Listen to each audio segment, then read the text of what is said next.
Dans cette vidéo, nous allons expliquer les circonstances de la révélation du voile dans l'islam.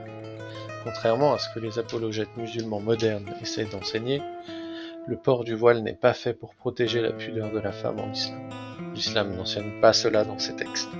Selon Bukhari, dans son hadith 6240 ou 4495, il nous enseigne que Omar avait pour habitude de demander au prophète de l'islam de voiler ses femmes, mais ce n'était pas du goût du prophète.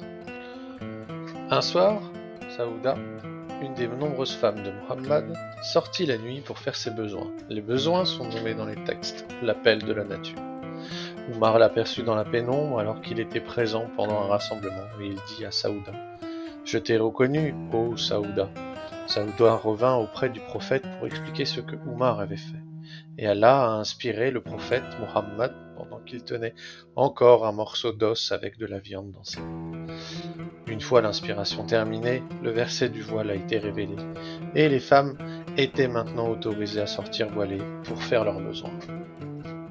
La magie dont nous parlent les apologètes 2.0 n'est visiblement pas ce que les textes de l'islam sunnite enseignent.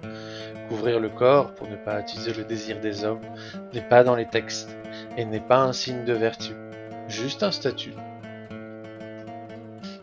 Mais il est fait pour distinguer les femmes libres musulmanes des femmes esclaves, comme l'explique la majorité des exégètes sunnites, les Mufassirin, comme Ibn Kathir dans la sourate Les Coalisés, sourate 33, verset 59.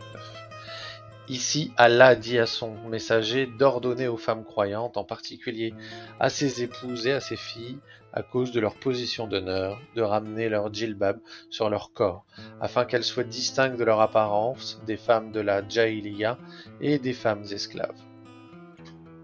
On s'éloigne encore des prêches des imams 2.0. Pourquoi ces imams ne vous parlent-ils pas de ces circonstances ? Je vous mets les références en description en anglais majoritairement. Et prenez soin de vous et ne mettez pas la charia avant les bœufs.